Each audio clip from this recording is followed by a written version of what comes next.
I'm Mike Stroud. I'm with the DPW. I'm the project manager.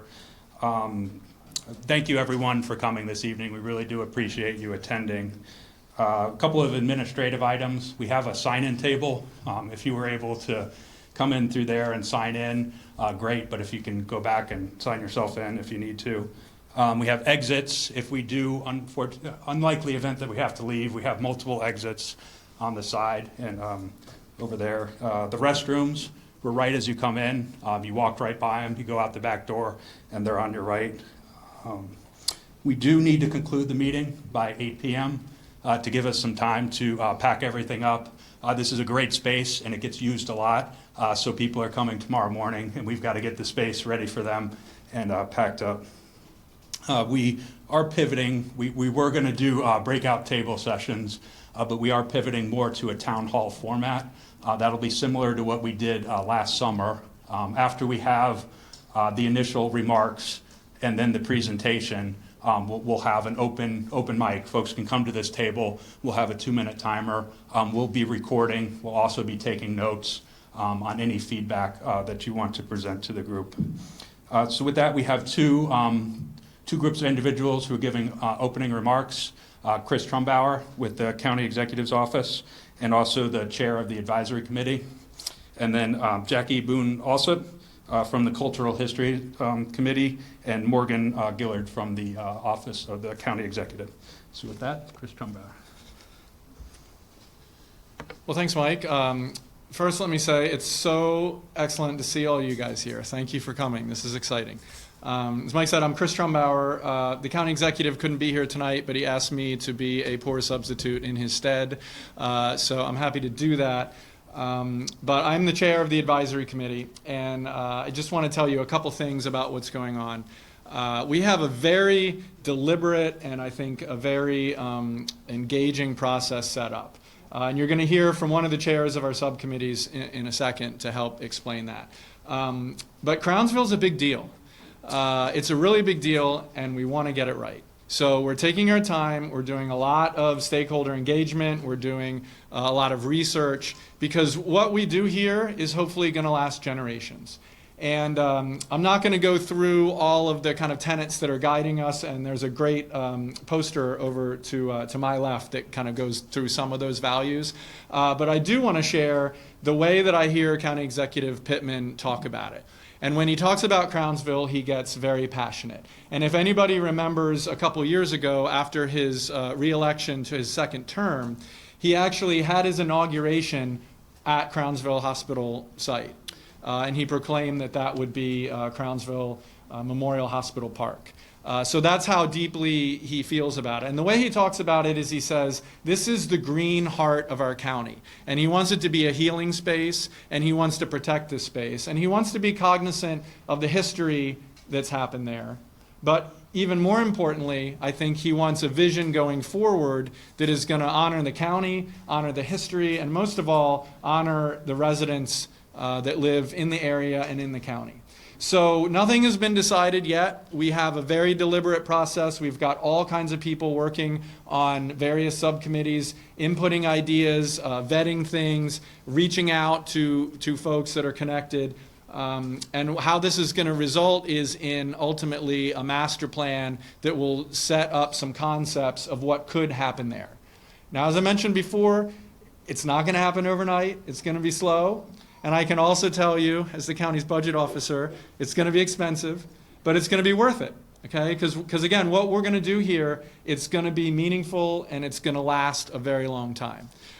So it's an important vision, and what we're doing tonight is an important part of that process. So after we get out of the way, there's going to be time to hear input from you all.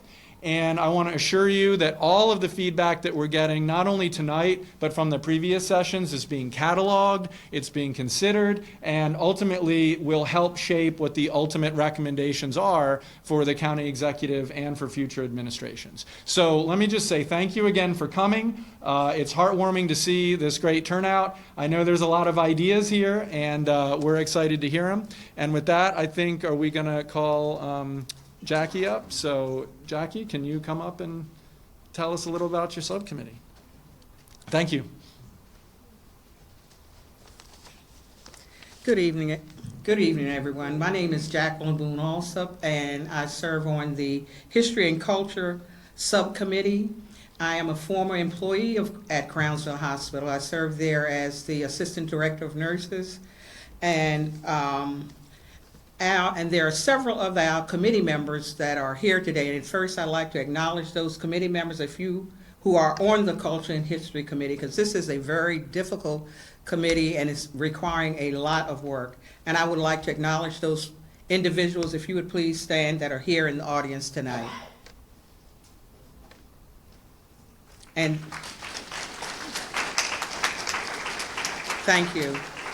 We have been meeting monthly and have been having quite extensive discussions around Crownsville and its cultural history. One of the things that we've talked about is to have a formal listing of Crownsville Hospital on the National Registry of Historic Places.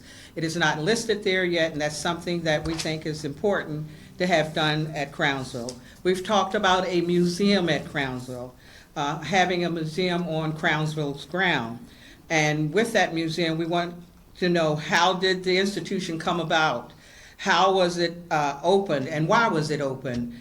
With the emphasis on the accurate and thorough information about Crownsville. We have extensive discussions around oral histories, the different oral histories, people telling their stories about Crownsville, not only the workers, but the patients as well. We also have been discussing interpretive signage that would go at Crownsville, looking at the types of signage, where the signage would be, creating a sort of a wayfinding system where you can go around Crownsville and see its history, maybe having QR codes on those signage signs. And we've also had extensive discussions about the website, how people can find out information as it relates to Crownsville.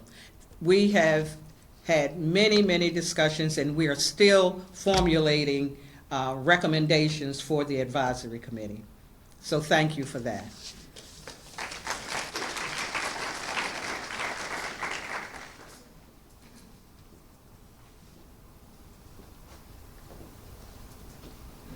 Good evening, everyone. Good to see familiar faces as well as new. My name is Cecily Bedwell.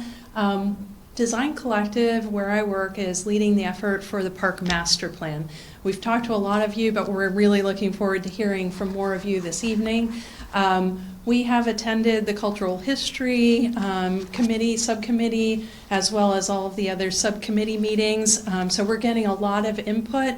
But this process is not complete without your input. So I wanted, before I start the presentation, and we'll be brief, we want to hear from you. We want to give you an idea of what we have been doing for this project, what we have gone through, who is joining us from the team, because it's not just me. We have other consultants working with us, looking at everything from the cultural to the traffic to the natural resource inventory, to really understand what the site is now, what we can do with it, what we have to protect and honor, and then ultimately we are charged with coming up with a balanced, not a perfect, a balanced master plan that takes all of the input that we've received, is based in the history of the site, the culture of the site, both the hard history, the history that helped people heal at the site, and then what it wants to be in the future. So we're looking,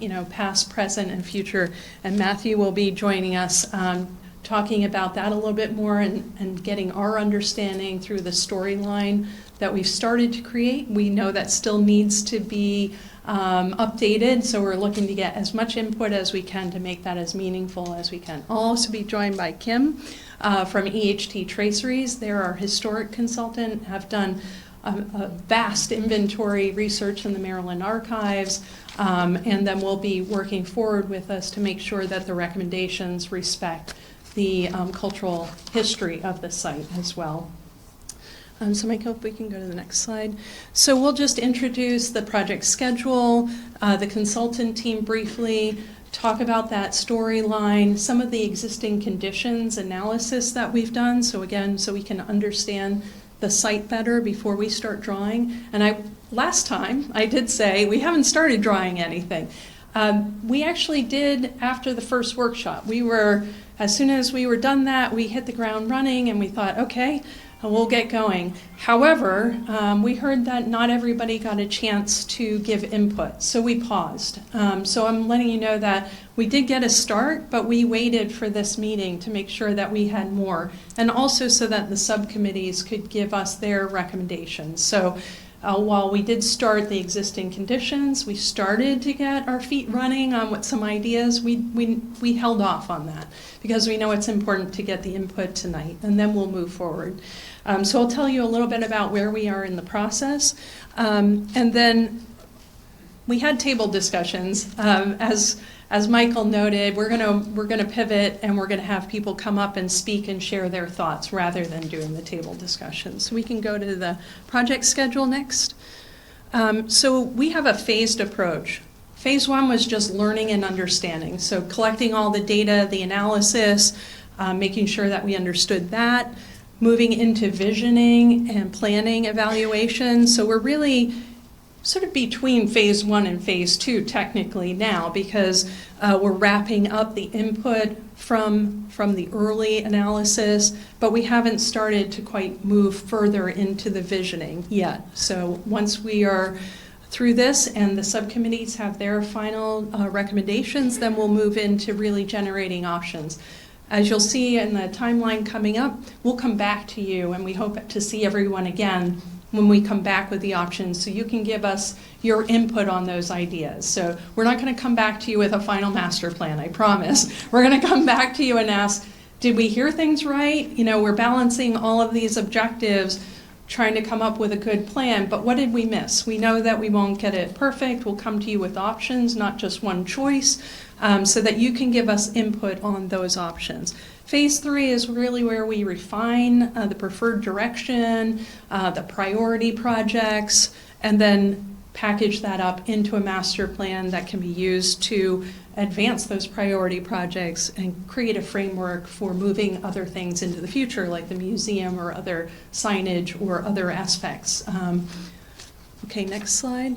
So this may be I'll walk you through this if it's hard for everyone to see. I know we have multiple screens, but the folks over here may not be able to see it unless you're smart and use your iPhones and zoom in, but I'll walk you through this. So we really started the project in October, mid-October of last year. We have in phase 1, all of that data collection analysis has really stretched through to this point in February, and then you'll see we had that first public workshop in February, where we shared, as we will tonight, some of that background information. The presentation that we gave then is really the same, other than some updates to the schedule that we have included, but the information is the same. So if you weren't able to attend that meeting, don't worry. If you attended that meeting, bear with me, because you're going to hear it again. So, and if anyone is not able to be with you tonight, they can find this presentation recorded on the website. Give it a week or so until it's posted on the website, but you can direct them there. So we had the first public workshop in February. We're coming back to you to have that second workshop. So as I said, that's really, we've pushed phase 1 a little bit longer here to accommodate that and to make sure that we're hearing everything we need to. We will start working on the visioning and planning and evaluation of those options with you as we conclude this, and then we'll come back to you in around mid-June, July-ish, to have a second workshop, or let's call it a plan options workshop. And then we'll come back to have a final public open house at the end of the process, which is slated to be around early September, October. So we can continue on. So as you've probably heard, there are a lot of committees, right? Can't do a project with this kind of impact without a lot of input. So we are working with the stakeholders, the broad public, anybody who lives, worked, played in the area, worked there, was a patient, has some history or affiliation with the site, as well as people who live nearby. Or people who use the trails at Bacon Ridge. There's a vast array of stakeholders, community input. There's also the advisory committee that was put in place by legislation at the county level and really is, if you will, the decision-making body for this project. Subcommittees, we've heard a little bit about the cultural history subcommittee, but there's also a health and wellness subcommittee, an infrastructure, and a rec and parks subcommittee.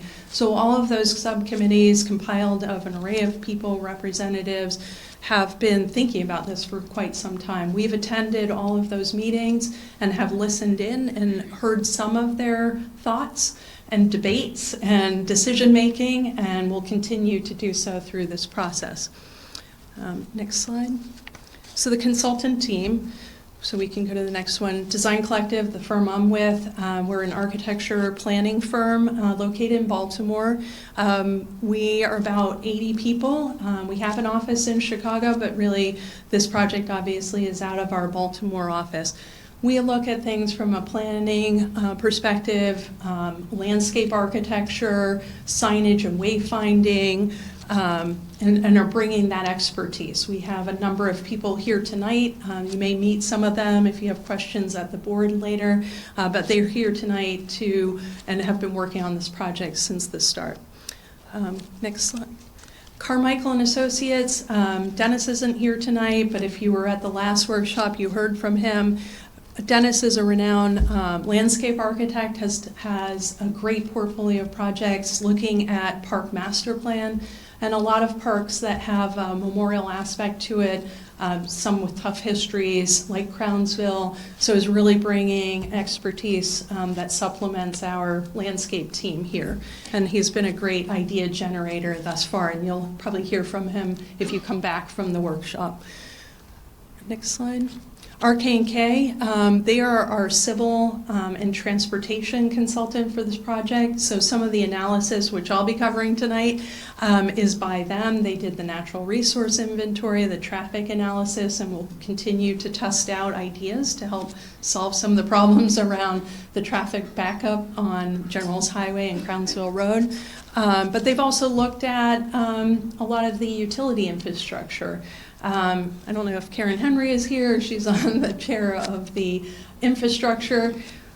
What was given to the county by the state had a lot of issues. We need to understand what those issues are to make sure that whatever is proposed for the hospital Memorial Park moving forward can be supported. A lot of that infrastructure needs to be rebuilt to accommodate the new uses coming into place. And even the existing tenants are having trouble with the water supply and other things. So getting an understanding of that is really critical to what we propose, making sure it's viable. They will also help us test all of that in the future and the demands of whatever program we come up with. So next slide.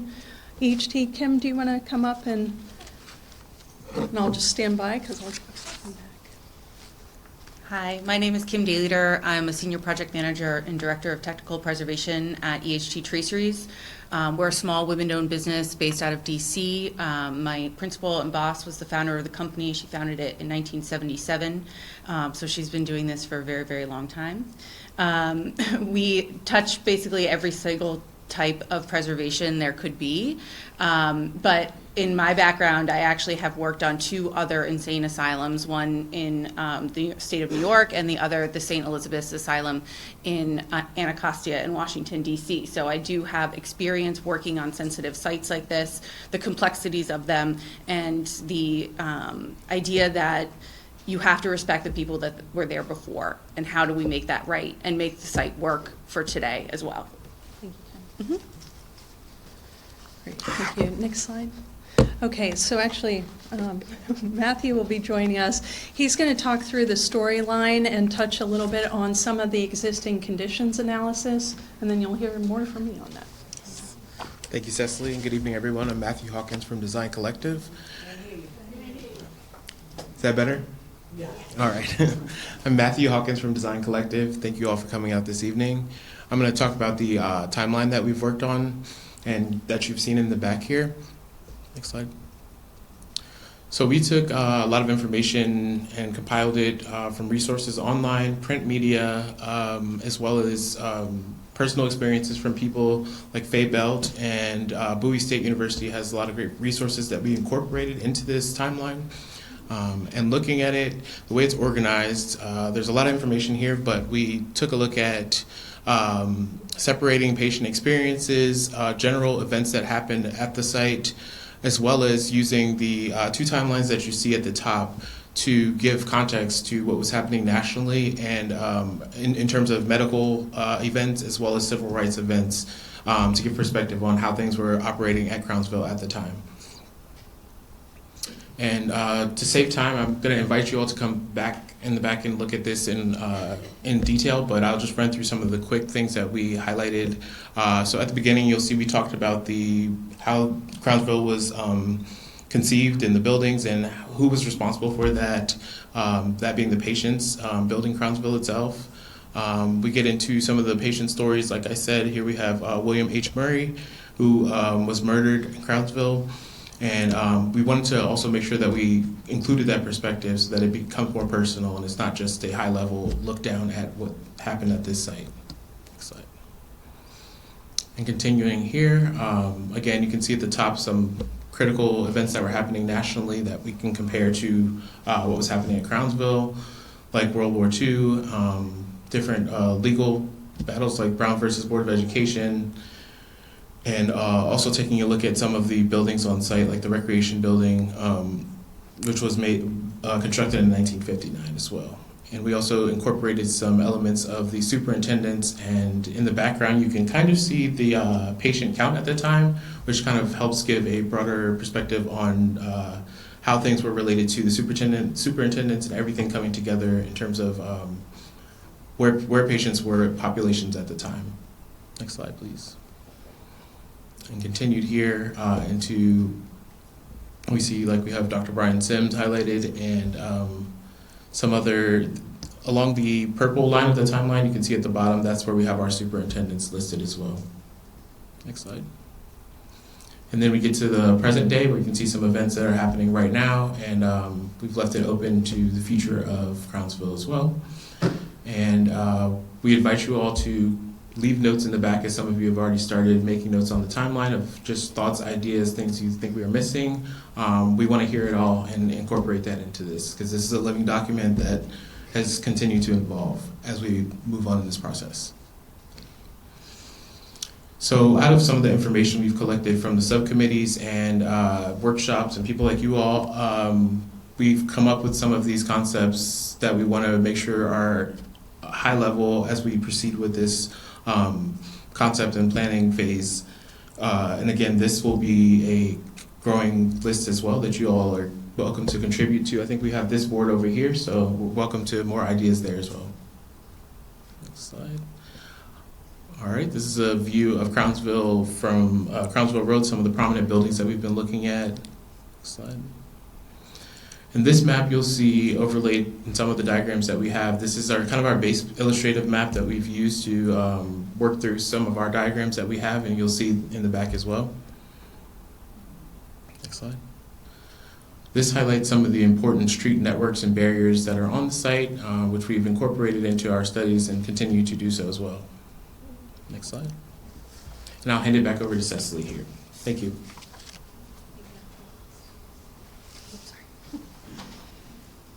Very good.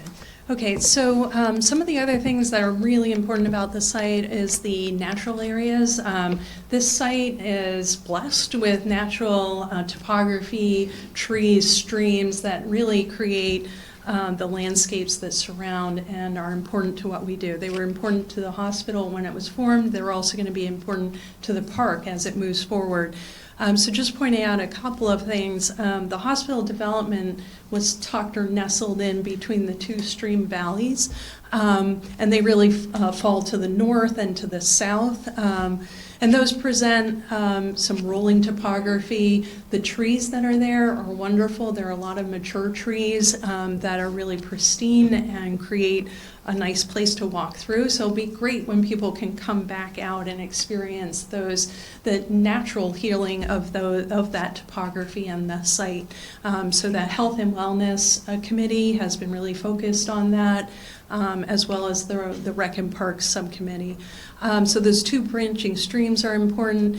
And then you can see how the main buildings off to the east, or the right in the slide, are kind of tucked in along Crownsville Road predominantly, but other buildings were, the farm buildings were scattered and made their way westward to where the cemetery, and I'll point that out on another slide if you're not familiar. I'm sure most people are, but that's across the highway now, wasn't originally. Highway came later, but so that site's important to connect to. Next slide. So this is just a diagram that we've been using as we think about how the site breaks down into different components. So that campus area, the main collection of buildings, straddles really Crownsville Road. The administration building complex is the most prominent of those. Those are also some of the important contributing structures for the Maryland Historic Trust. So those will need to be maintained and preserved as we move forward. The farm really sits at the juncture right as you move west from the campus. And was, this, as people I'm sure know, this was a plantation-based hospital that the patients worked on the farm, unlike was the state of affairs at other hospitals, St. Elizabeth's and some of the others. That was not the case. So understanding, and you saw that telling the past, the present, and the truth, it's important to understand, that it's not just bucolic agriculture, but that really was a mandate for this hospital's founding and continued to be as it moved forward. The meadow area, that's a nice name for what currently is wastewater treatment fields, spray fields and ponds. And we have been looking at, again, the state of those utilities and what replacement or upgrade or removal. None of those decisions have been made, but we've been doing a lot of analysis, not just only on the underground utilities, but also about that system as well and what the future of that looks like. Other areas that you can see are the other orange are some cottage areas. We'll see photos. Those were for patients. They were dormitory buildings. We have to remember that people lived and worked here 24/7 for a duration of time. So there were different, as they were adolescents or adults, they moved to different facilities on the campus as a whole. Next slide. So here I'm just breaking down into different zones. We have photos, and I didn't mention this earlier. I knew I'd forget, Matthew, but the board stations, anytime you see a red dot up in the corner of the slides, they're also on the boards. So if you can't see them well here, you can visit the boards before you leave and leave us questions. But so we'll take a look now at the different zones and some of the photographs of the condition of the buildings currently and the various structures or sites of importance. Next slide. So at the core, the aerial photo that Matthew showed, that's the administration complex, but there are other buildings such as the Winter Road building, there's the water tower and other maintenance buildings, so utility buildings are all part of that core. So it's both functional, administrative, there were also nurses' dormitories and, of course, patient dormitories within that, as well as the cafeteria that generated the food, and the staff cafeteria, which was a hub of activity for people working at Crownsville. Unfortunately, as you can see, some of the photos, and I won't dwell on these, but I've had the privilege, I guess, of walking through most of the accessible buildings on site. They're in tough shape. People have broken into the buildings, torn out the copper wiring, the copper piping, just time, 20 years that these buildings have been vacant, the majority of them. And that has done damage of its own. So understanding where things are with the buildings currently is necessary. There's still a lot of history in those walls and a lot of murals still on the walls. The ridge is really at that northern end of the site. It does sit up on a bluff, hence the term ridge. This would be buildings where, for example, Gadenzia is located currently, the Winter Road building. There's also some utility structures such as the power plant in that area. They're pretty prominent because they're up near General's Highway, and they sit up on that bluff, so they will have an impact. And many of those buildings are currently being used. There are nonprofits that are in those facilities currently. Next slide. So the staff, this area, it actually sits on the opposite side of Crownsville Road. It is where the superintendent's house was, the different dormitories, that staff cafeteria that I talked about. All of those buildings are located. Some of them, again, are in bad shape. There are staff cottages that have collapsed that won't be salvageable, others that will be. The recreation, as Matthew said, the one building that really formed like a pivot point for the campus, for the hospital, was getting the Campanella building in. That was a hallmark of superintendents to have more recreation aspects on campus. Before that, we were working in the fields. This was actually a place that people came and healed, and not just had athletic events, but also concerts and other people who came in to speak about Crownsville.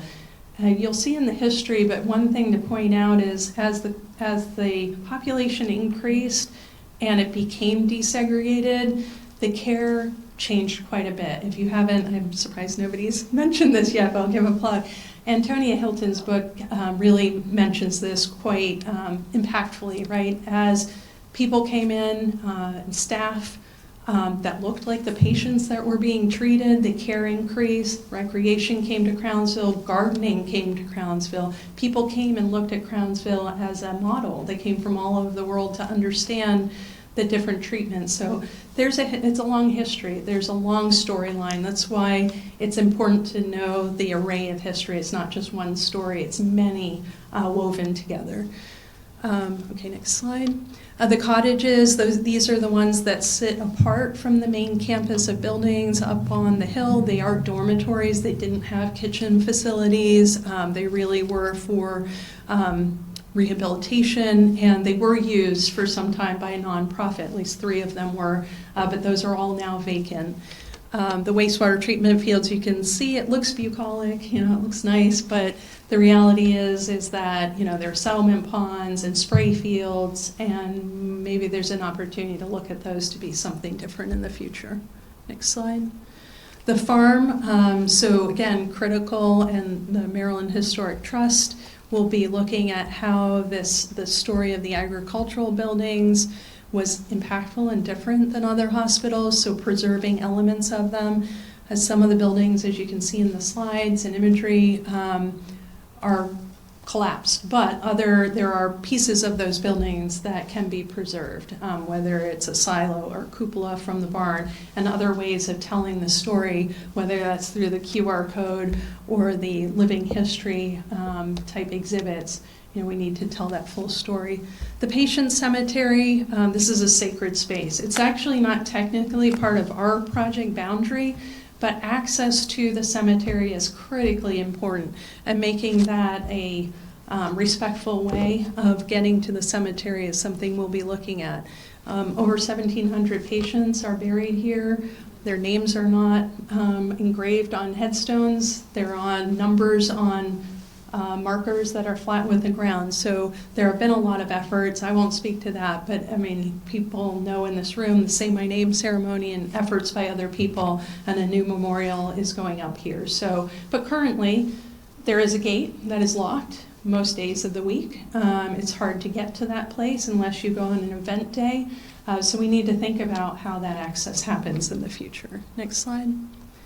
Okay, so I'll just roll into some, I won't spend a lot of time on these because I don't think that's what we want to focus on, but just to say that utilities, we've looked at wastewater, not we, RK&K, has looked at wastewater, water, storm drainage, electric, steam, the fuel tanks, the water towers, everything on site that is a utility has been mapped out at this point. And also they ran cameras down through all of the underground utility pipes to understand their conditions. So we have a really good idea of what's functional and what is not at this point. Next slide. This is a lot of verbiage. I'll just summarize it by saying that, the piping isn't in good shape. There's a lot of it. The underground utility piping, a lot of it needs to be replaced. So that's going to have to be a priority to serve the tenants currently, and then also new tenants and new uses. There are things, the water storage tanks, another thing. There are 2 water towers on site.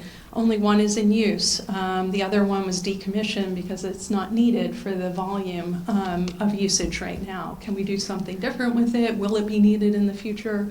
All things we need to think about. I don't think if you have any questions about this, I'm happy, put them on the board. Arcane K is not here tonight, but we will circulate any questions that you have back to them on that. Next slide. The traffic study, so they've been looking at the traffic study and have made progress since they started, looking at various intersections, the volumes that are currently, and some of the issues, some of the constrained intersections like Crownsville General's Highway and the Fairfield Loop Road to the north.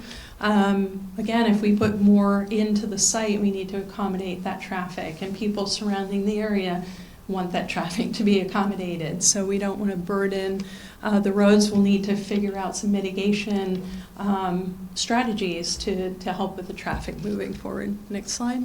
And then, just one thing I wanted to note on that. They are looking at the impact of the Renaissance Fair. Obviously, there's a few weekends where both the Anne Arundel County Fair and the Renaissance Fair coincide, but then even just on event days. Now, I've heard that traffic has improved with ticketing at the fair, so, but obviously that's an impactful event, and they're rolling in numbers from data collected so that will be taken into account. Okay, sorry, next slide.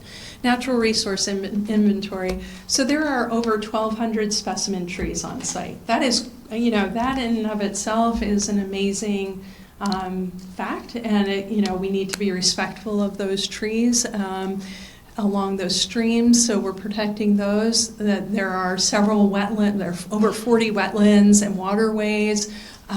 Some of those are always wet, some of those are sometimes wet, but we have to respect those and set back from those, and if we cross them with trails, we need to be mindful of that. Next slide. Okay, we can keep going. Okay, so with this, I'm going to turn it back over to Kim to talk a little bit about their inventory of the building analysis and other structures on site.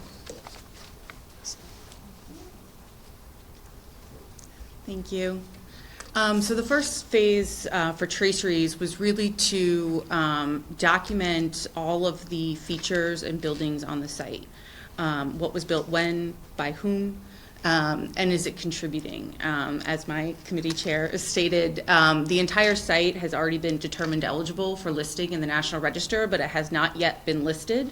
And the determination really just described conditions of buildings and stated which ones were contributing and not. So we had to go through and really understand the history of each building, when they were built, who built them, to really get an idea of what are the most significant resources on this site. Do we get, yeah. So the other aspect of the property is not only that is the entire site eligible for listing in the National Register, but when the state transferred the land to the county, it was with an easement, a preservation easement on the historic core. Those are the original buildings built in the early 20th century, and that would have a perpetual historic easement, meaning that any work done within that boundary will have to go through MHT's approval, the Maryland Historic Trust, because they see these as the most historic buildings to this site. So we're going to serve as a liaison to understand with MHT what can happen to these buildings, what can happen on the grounds within the boundary of this site, so that we can ensure that the master plan is informed prior to the county trying to do something and the Maryland saying, we won't approve that. Next slide. And so this is the boundary that I was just talking about. The buildings highlighted are all the initial construction buildings. The center buildings are the ones that were built by patients themselves. And so any work that would be done within this bounds also has to go through the state of Maryland. And so back to the National Register eligible site, we did go through and confirm all of the contributing and non-contributing buildings of this site. As you can see, most are contributing. Those are highlighted in blue. The buildings in red are non-contributing resources.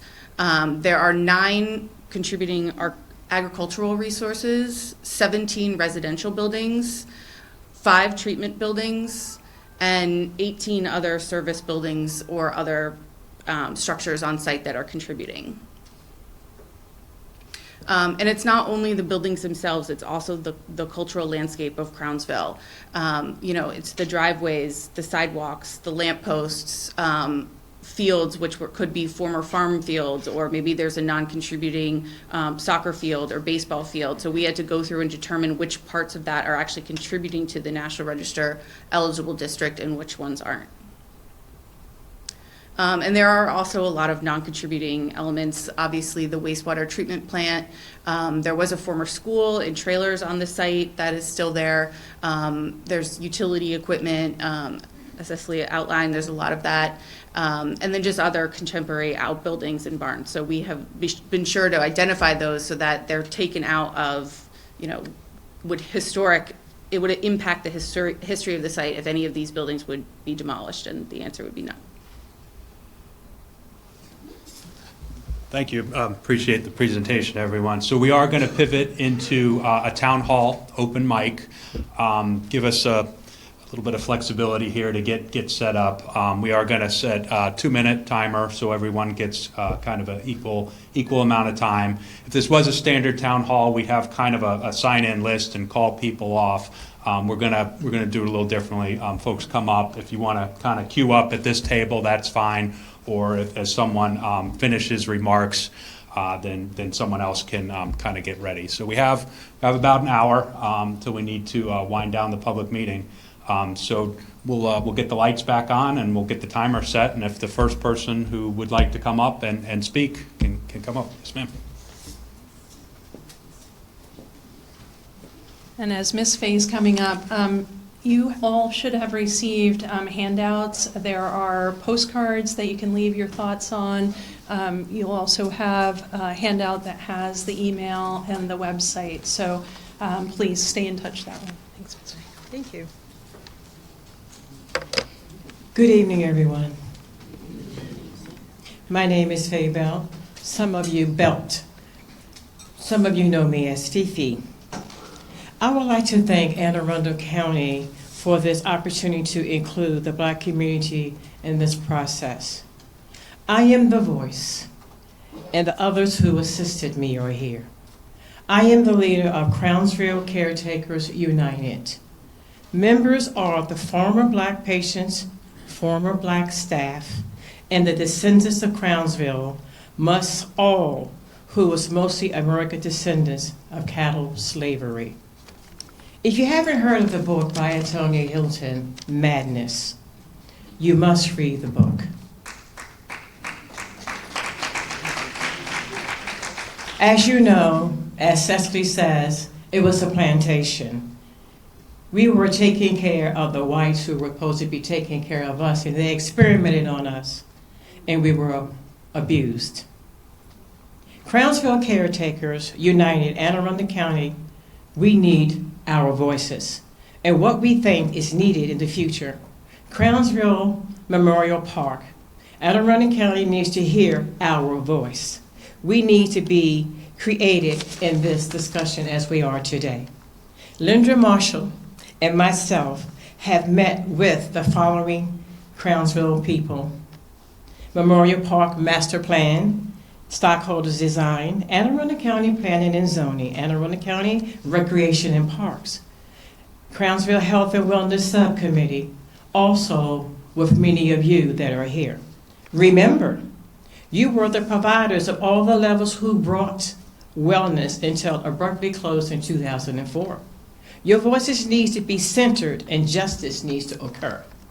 You're here this evening to listen, meditate, think about the injustice that happened at Crownsville, leaving our stories and not others to tell our stories.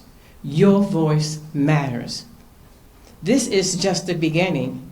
Thank you for trusting me as we go forth with our committee. Thank you very much.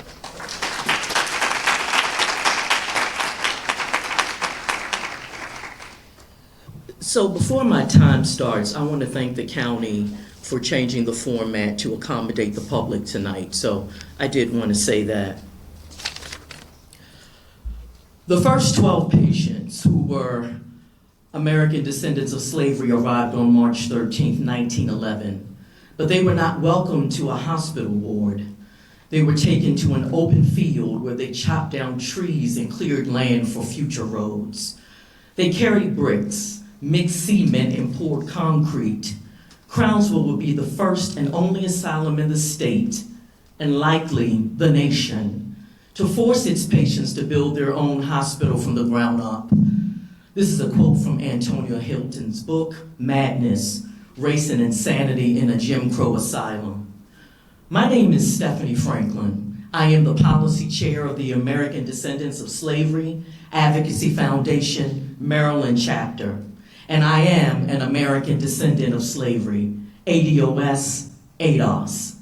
Crownsville is an ADOS story, a story unique to us and no other group in the United States of America. We are a unique ethnic identity and lineage who built America and built Crownsville. The Crownsville story amplifies the brutality and grievous injustice these patients face through re-enslavement, barbaric abuse, and immense suffering at the hands of white medical staff who were employees of Anne Arundel County and the state of Maryland. What I've heard in previous public hearings are the blaring voices of those who were not impacted by the callous injustice, mainly the voices of environmental, animal, and bicycle advocates.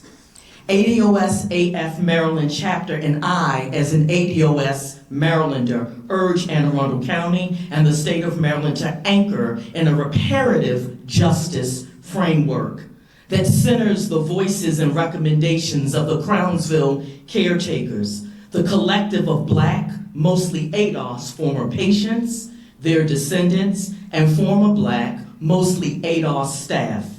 Failure to do so entrenches the injustices at Crownsville and continues a legacy of injury to ADOS people.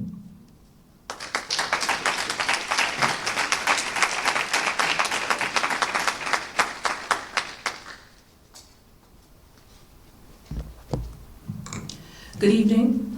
My name is Tony Pierce, and I'm the state liaison for the American Descendants of Slavery Advocacy Foundation Maryland chapter, and I stand before you today in support of Crownsville Caretakers United, a group that represents the descendants of the patients and caretakers who suffered unspeakable atrocities at Crownsville Hospital.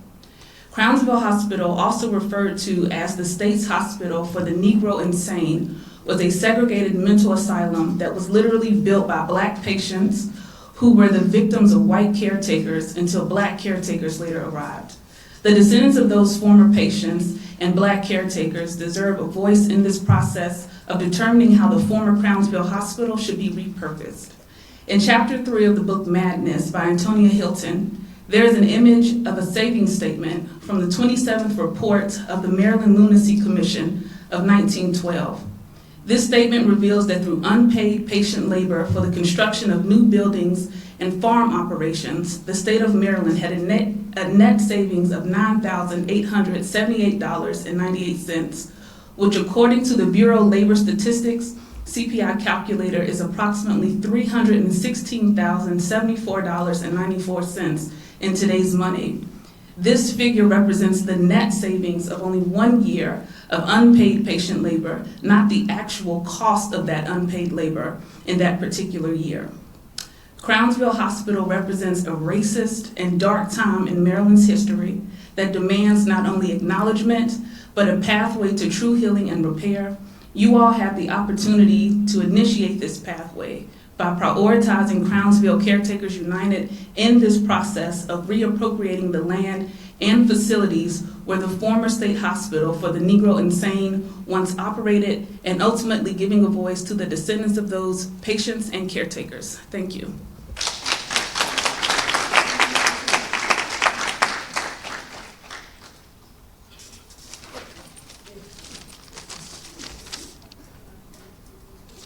Good evening.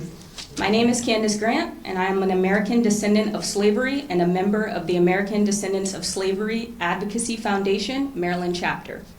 I'd like to thank the Anne Arundel County government for holding these public hearings to determine the future use of the 544-acre Crownsville Hospital property.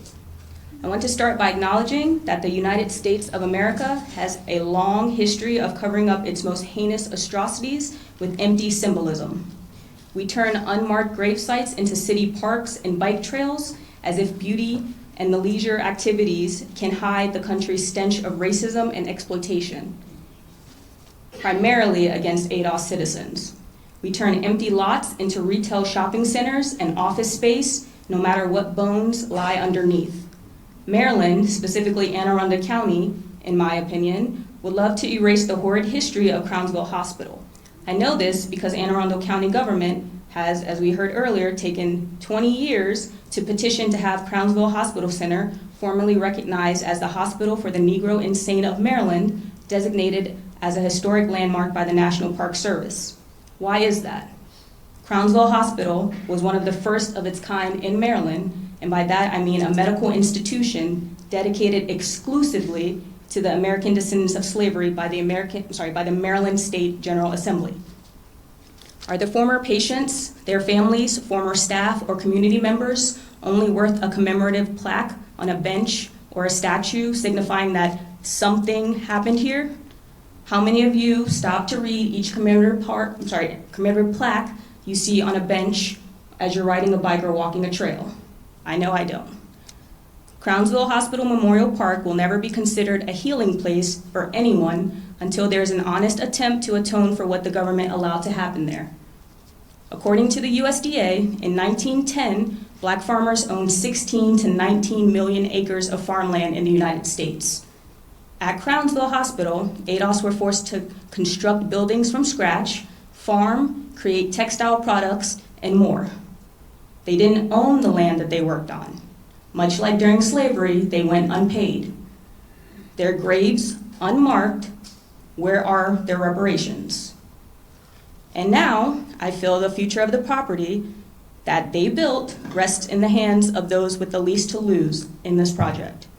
I hope the Anne Arundel County government and the Crownsville Advisory Committee are serious about doing the right and just thing. For these reasons, I, as an ADOS Marylander and a member of the ADOS Advocacy Foundation Maryland chapter, support the recommendations of Crownsville Caretakers United. Thank you.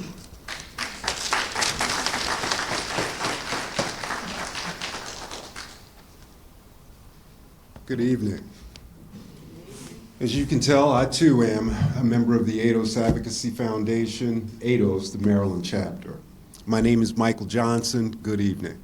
Thank you, County Executive Pittman, Anne Arundel County government, for holding these meetings, these public interest meetings, to determine the fair and future use of the 500-acre Crownsville property. In March 1911, 12 ADOS men were marched into a Maryland forest, and under a doctor's supervision, they were forced to clear land, pour concrete, lay brick, and even harvest tobacco. Once construction was completed, these 12 men became the first patients of the state's Hospital for the Negro Insane, now known as Crownsville.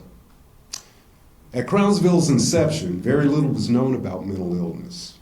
People were admitted for various reasons, including alcohol abuse, genetic conditions, even disorders like epilepsy.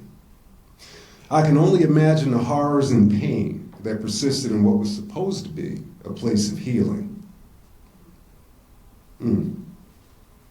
Torturous hydrotherapies, electric shocks, even lobotomies were commonplace and routine.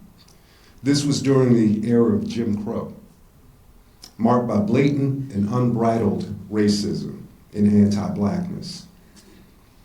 Today's disparities in mental health care, they persist. A March 2023 report by the Kaiser Family Foundation states that among adults with mental health illness, black citizens, about 39%, are less likely than white citizens, about 52%, to even receive mental health services. At the core of these disparities is structural racism. Therefore, in line with Governor Moore's bold plan of building an efficient, affordable, world-class health system for all, the ADOS Advocacy Foundation, Maryland chapter, supports the recommendations of Crownsville Caretakers United.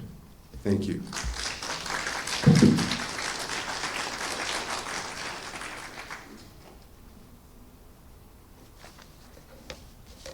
Good evening. My name is Miss Sandy, and I'm an American Marylander. More importantly, I'm an American descendant of slavery. Bring your mic down. Bring it down? Is that better? I am ADOS and a member of the American Descendants of Slavery Advocacy Foundation, Maryland chapter. I'm grateful for these public hearings because I know that they will determine, hopefully, a good and fair and future use of this sacred property where we have over 1,700 skulls and bones of our ancestors buried. The 93-year-old history of the segregated Crownsville Hospital is a continuation of the American story of ADOS families whose mental health suffered as they tried to find dignity and protections in white-controlled institutions that flourished only under caring individuals that were allowed to come in with integration that looked like them. This is awful. The humanity experienced by these Americans who descended from slavery at Crownsville, even after their deaths, was and remains the continuation of an ideology that has existed in our country since its founding. I use the term anti-ADOS because it reflects our specific lineage, which is anchored in slavery in America and our enduring legacy of being shut out and unprotected by our government, resulting in our wealthlessness in America even till this day. I want to tell a story about a book that was written back in 1896. It ties directly into what happened at Crownsville. The book was called Race, Traits, and Tendencies of the American Negro and Appreciation and Interest, 1896. The writer was a white racist named Hoffman. His theories and the American attitudes of the time were quite prevalent. Hoffman, by the way, and I want you guys to look this up, he was the co-founder of the American Lung Association, and he was well respected in both the medical and medicine and politics. He believed that if whites who controlled politics and most of the economy in the United States simply denied health care to ADOS, then ADOS would die out in 2 to 3 generations, and this would solve the race problem in America. After lobbying these politicians and the medical establishment back then, what came to be, he wanted what we needed was a single-payer healthcare system, but it never came into play. And co-pays were created by opening that 20% gap in the Medicare Part B that many of us in here will be utilizing. And the reason it was open, it was so that ADOS Americans would not walk into white hospitals to get care. They wanted us dead. As a result, every American in this country now has a copay. Just so that you know that. I'm hoping that with everything that's happened in this country, Crownsville being a reflection of that, the members of this organization in Anne Arundel County will support the recommendations of the Crownsville Caretakers United. And I'm requesting that the advisory board also support the Crownsville Caretakers United also. Thank you.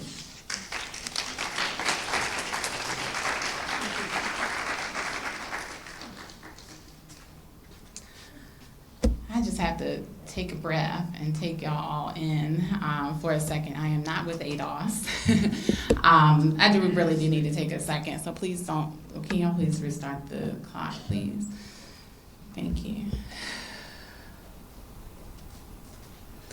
I just wanted to start by saying that trying to advocate for your health and healing while you're also healing is not easy to do. I just wanted to say that. So my name is Joy Howard, and I'm the founding member, one of the founding members and acting executive director of In Bloom. I first learned of Crownsville in 2018, and through my learning about both the hospital and my own history, In Bloom emerged in October of 2021. So 19 community-led wellness events, economic stimulation through by contracting with 12 Black-owned businesses. Over more than 20 months, we have served 175 community members through wellness and agricultural offerings. Though often below the general public radar, we are humbled and encouraged by the unwavering support from within our local and regional community for our efforts and commitment to this work. However, our journey has been challenging. Regarding the future of Crownsville, despite our tireless efforts and outreach, we have faced barriers and exclusion in Anne Arundel County, which has sometimes felt intentional rather than accidental. Additionally, unlike some of the other parties interested in Crownsville, past and present, historically, trauma ingrained and internalized, or historic trauma ingrained and internalized within the Black community has at times made it difficult for us to even see ourselves, let alone assert ourselves at the table to discuss Crownsville's future. Y'all, today is not one of those days. Crownsville vision, In Bloom's vision for Crownsville is rooted in the same spirit of unity, mutual aid, and autonomy that birthed In Bloom 4 years ago and fueled our grassroots work over the past 20 months. At Crownsville, In Bloom envisions a 50-acre hub for a spectrum of community-led wellness programs and services to be held in a community land trust and operated as a 501c3 to ensure community-led protection and representation on sacred land and within dedicated structures in perpetuity to our healing and wellness. Moreover, this hub would serve as a space for dialogue and education, for reconciliation and healing of the painful legacy of racism and medical care, building bridges between the past and future. Finally, this model would help boost local economic activity, create jobs, and generate revenue to be reinvested into our community's well-being. In closing, the need for community-led mental wellness is critical. The described vision can and should happen throughout Anne Arundel County, including Crownsville Hospital Memorial Park and places like it. And it can and should be a shining example of resilience, healing, community empowerment, and restorative justice.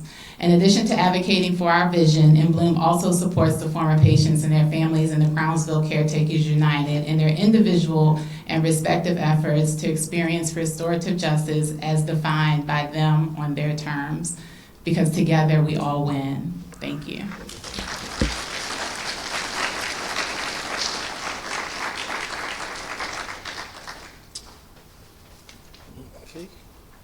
Hello, everyone. My name is Stephen Whitey. I'm with the Anne Arundel County NAACP. Our President Emeritus, Jacqueline Alsop is Dr. Jacqueline Boone Alsop is the chair of the History and Culture Committee. We're generally glad to see everything moving forward. Thankfully, the state was able to transfer the land back to the county due to the county executive's efforts, and glad to see the efforts that he did put together for that. These are more my concerns than the NAACP's concerns, but we just want to make sure that everything is at the site is treated respectfully. You know, it's treated as Joyce said, as sacred land, like Auschwitz. You know, you're not going to have certain things happen on that land. You know, it's certain things that are going to happen where you understand that there's 1,700 bodies there.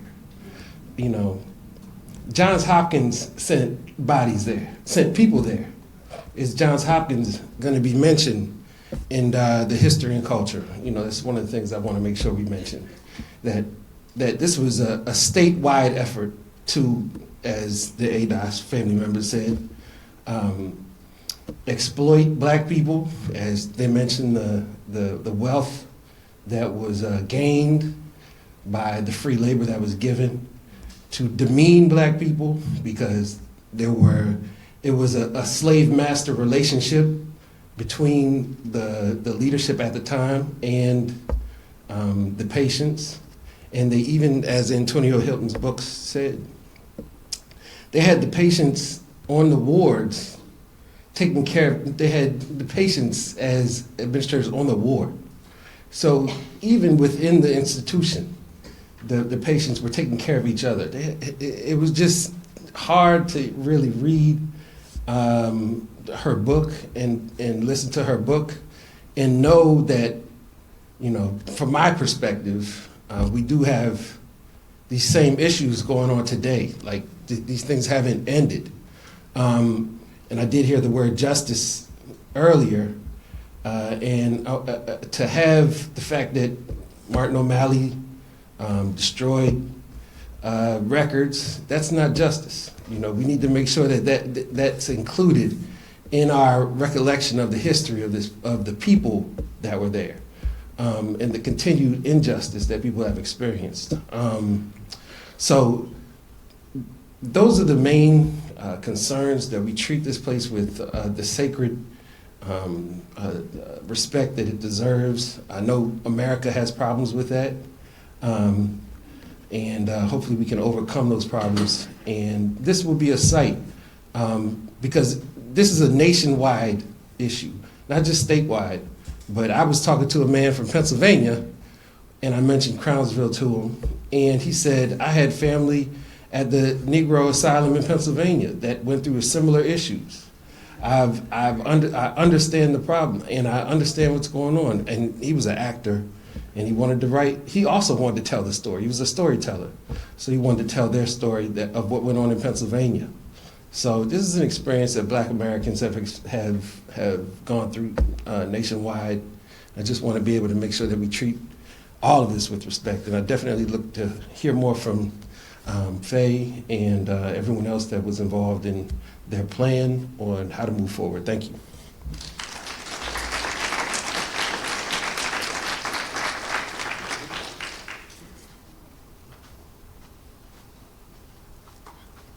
Good evening, everyone. My name is Jimmy Spearman. I'm a retired police officer with the Napa City Police Department. The reason why I mention that is because I want to look at the present, and I also want to look at the future. I spent a great deal of my time in patrol dealing with people who suffer from mental illness. And a lot of times they were victimized by members of the public because people didn't understand what they were going through. So having become trained in becoming a domestic violence advocate, becoming a crisis interventionist, I've been well versed and well trained in understanding mental behaviors and the things that people go through that the public may or may not understand. So I hope that we can take this time to really let our message be heard for our people, because our people have suffered greatly in this history of mental illness, and we're still being underserved in our communities right now. So I applaud Sister Faye and the rest of the organizations who are here to make sure that our voices are heard. I would like to see that we have maybe museums in these buildings. I would like to see displays to educate people on mental health. I would like to see things that are displayed so people can be encouraged in getting treatment and not be afraid, and understand that mental health is health all the way through. Mental health is not separate from physical health. Thank you.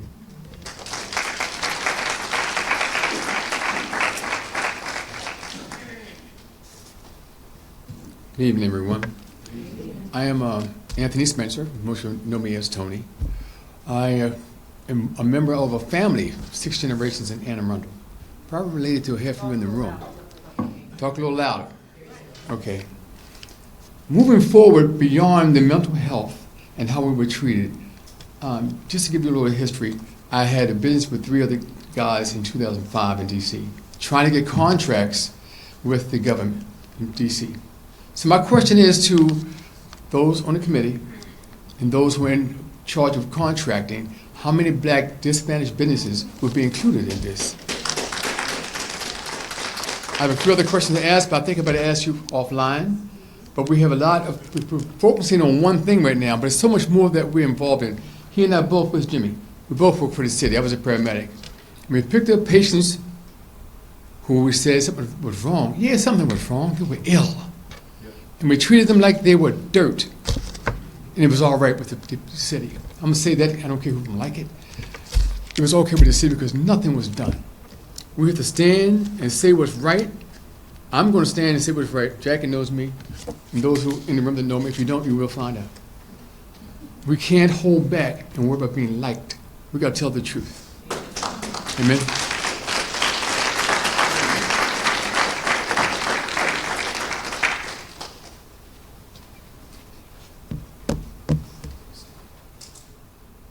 Good evening, everyone. Thank you. My name is Latika Hicks, community member. Full disclosure, I am on the Health and Wellness Subcommittee for this project. Some of you have already mentioned about Crownsville being a sacred ground. Absolutely. I'm interested in us bridging the history with the future. We understood and we knew the difference that integration made at Crownsville. Once the black employees worked there, they recognized the humanity of the patients and they took care of them. Representation matters. So it absolutely is very important that black voices are included in the decision making and that those voices aren't just, you're not just listening to it, but actually taking action on the things that we are asking for. We need a hub, right? I think that Joy mentioned that. But before I get back to that, I want to make sure that one of the things that the Health and Wellness Subcommittee had talked about, we talked about equity. And the question is still out there about the process.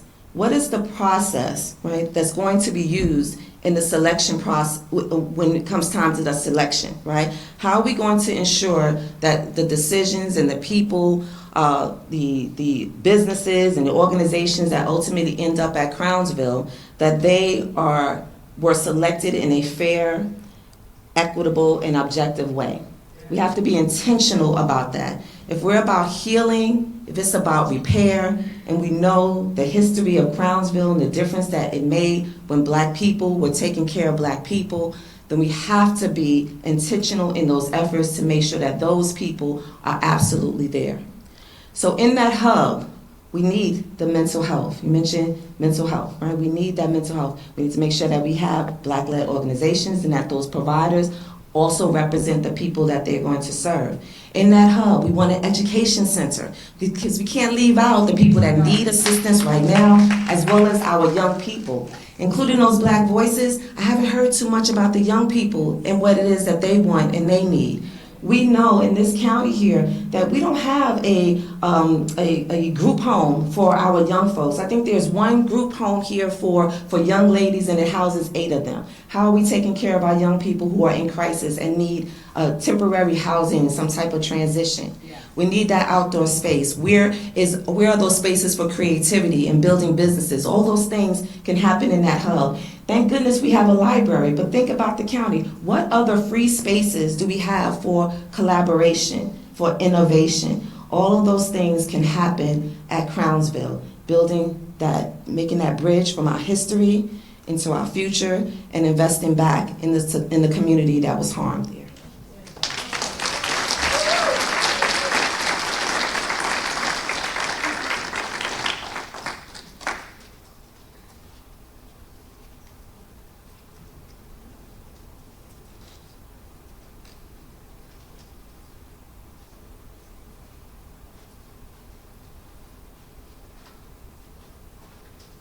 Good evening. My cousin Faye Bell asked me to speak tonight. I wasn't going to, but I've decided that I need to. Because all of us in this room have connections to Crownsville. All of us have connections to the institutions of this state and this county that have been there for the last 350 years and were one of the reasons why Crownsville was put into place. I have a third great aunt, and my grandmothers used to tell a story that they would shake their heads and say she didn't have any children. But as I did my genealogical research, I found out that she certainly did have children. And she lived in Port Tobacco, Maryland. But the other thing that I found on her 1870 census page is that she was in an asylum. And because of the pain and suffering of that concept, the family reduced her family to nothing, to say that they didn't exist. So we need to tell her story. We need to tell the story of the people who were effectually enslaved at Crownsville and at Spring Grove and at Monteview and Frederick and at Henryton and at the Eastern Shore State Hospital. We have to ensure that we tell all of these stories, the stories of this state and the stories of this county. I am an American descendant of slavery. I'm also a Maryland descendant of the Jesuit plantations in the state of Maryland. It's a story you're going to hear about a little bit later than today. But it's important for me to let you know that we have to tell our story. And we're here to do it. We're not going to wait for the state or the county to tell the story for us. Thank you so much.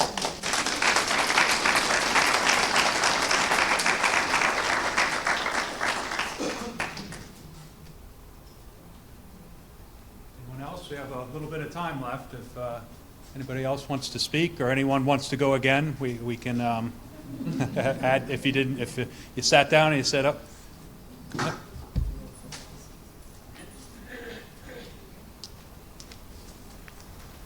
Hi, I'm Troy Muhammad.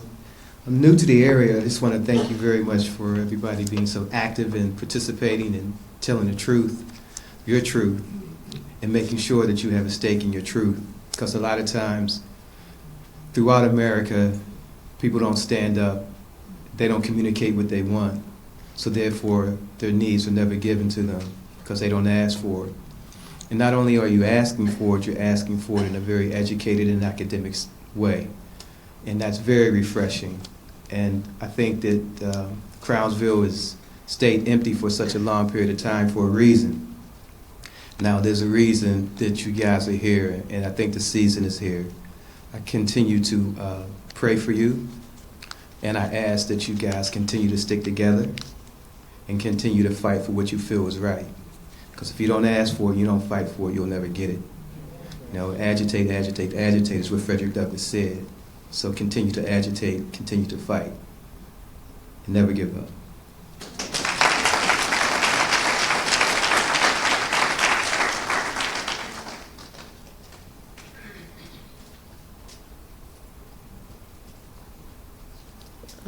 I'm Linda Davis, a community activist, and I support everything that everyone has said, and I support the Crownsville Caretakers United, and that Black voices have to be listened to in this process, and the nation is watching. Because of Antonia Hilton's book, The Nation is Watching, and we have to get this right. And I believe in the reparations has to be an aspect, and reparations includes 5 things according to the United Nations: restitution, rehabilitation, compensation, satisfaction, and guarantee of non-repeat. And you can look all of those up, and all of those need to be met in this project. And the people who need to say if it's been satisfied are the Black people who were harmed and their descendants. And if that is not done in this state by these committees, it'll be another one of our shameful incidents, and the fact that we aren't dealing with it will be a shame. Thank you.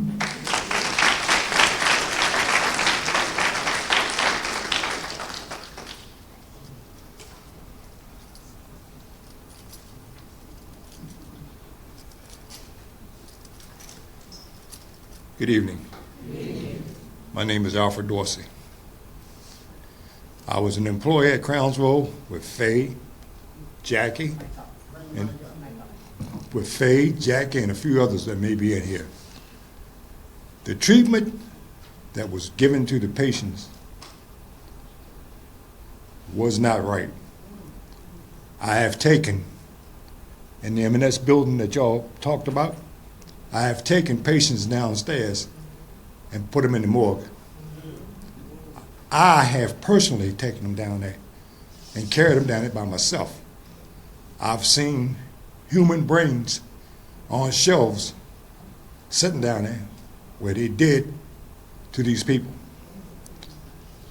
You have to stop and think about what they did to our people. They did the exact same thing here right in Annapolis. Right there off of West Street, on Larkin Street, where they got their parking garages. That used to be a cemetery. People don't want to talk about what went on because they don't know. They wouldn't let you know. But you got to be nosy. Dip in and find out what's going on. So, all you folks that think Crownsville was an easy place to work, when I worked on a ward with 60 men, and I was the only man there, and had to help the women down on the floor down below, that's a lot of pressure. And I'm a former Marine. It helped me with my own, I guess I want to say, might have been mental illness and may not have been. But being a young man, being in Vietnam, and being shot at, it takes a lot out of you. So my working at Crownsville helped me. My mother worked there. My sister worked there. You know, I had family members that worked there. And in May, I'm not for sure if any family members were patients there or not. I haven't really dug into it that deep. But if you're from Annapolis or Anne Arundel County, you need to really check. Thank you.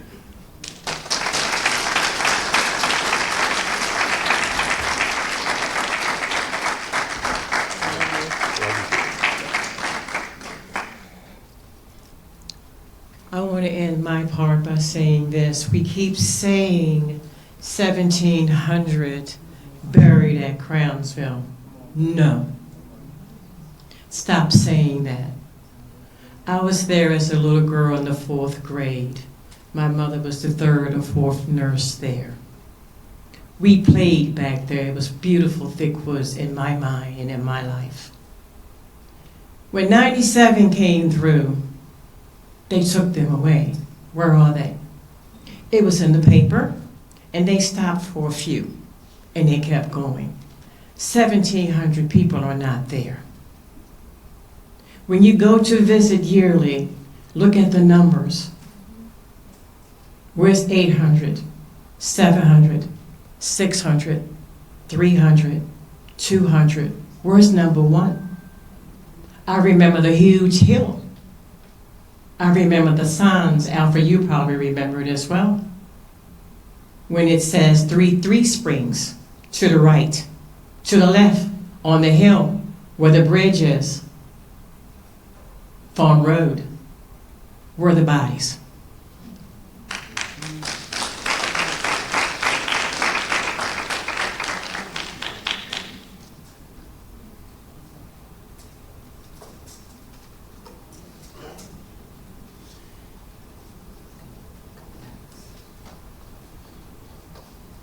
Anybody else? Anybody else want to share comments?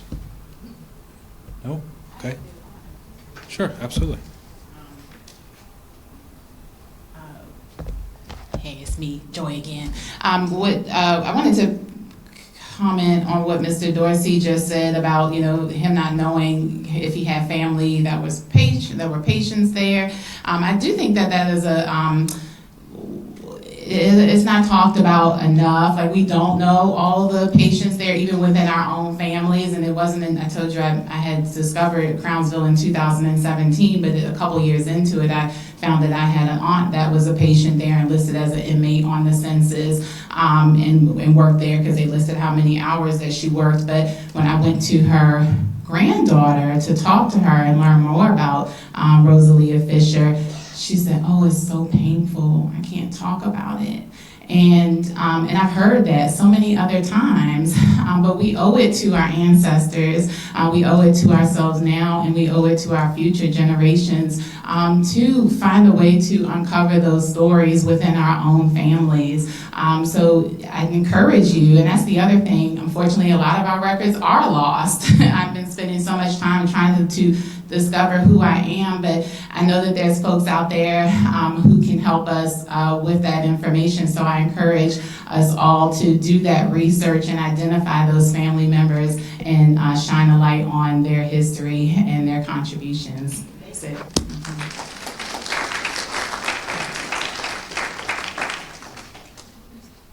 I forgot to mention two things. I was an employee here as well. Now, how many involve our teens, our children, on committees when we have, right now we're planning for 2040. Many of us are not going to be here in 2040. But on those committees that we're on, do we have any teenagers, any young adults who are going on to college, who are already in the community, but not knowing what's going to happen because they're not involved? Do you know that Anne Arundel County is the only county in the nation that has a student that has full voting rights? And you think about the things that happen in our system on a job, including kids being the pedophiles and things like that. Everything that we had to deal with budget, building, maintenance, that teenager for that 1 year was there. They would come up through the student council, CRASC, and they knew as much when I went on. I had a student teaching me, Andy Smith. On our committee, I asked that for 2040 for the Region 7 area. Why don't we have students on here? They said, well, the county executive does have a committee for youth. No, it's not good enough. Because the youth are talking to the youth. The youth need to be in the room to you to help teach you. Wake up, because we're not going to be here, they are. And they have so much to offer, and we don't think like youth. So we need to have the input while you are planning. If you don't have them yet, get them on there. You need them.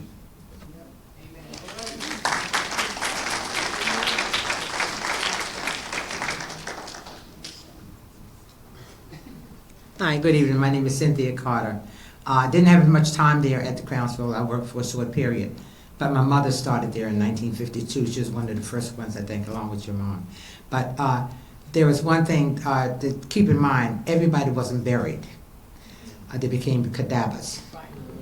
And according to what the wonderful work that Janice Hayes Williams is doing, we're also locating, or they're still locating those people as well. There are many, many more to be identified, and they never talked about the children, especially the down babies that always affected me, how they had them in a little room looking like little pigs in a room with straw on the floor, and that's how they harbored them, and they treat them like little animals. But that was the most horrifying thing that I had experienced in my little short time. I just want to bring that to your attention. Thank you.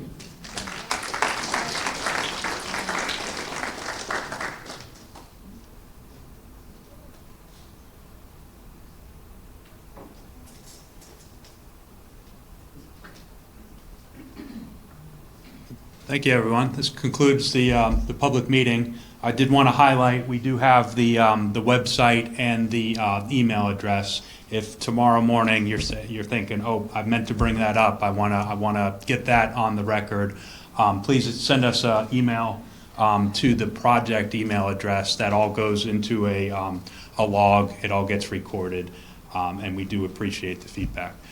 Thank you very much, everyone, for coming this evening. If you would like, we do have the storyboards in the back. If there were slides, especially the timeline, we have some time as you're leaving if you want to take a closer look. And thank you very much, everyone, for coming tonight. We appreciate it.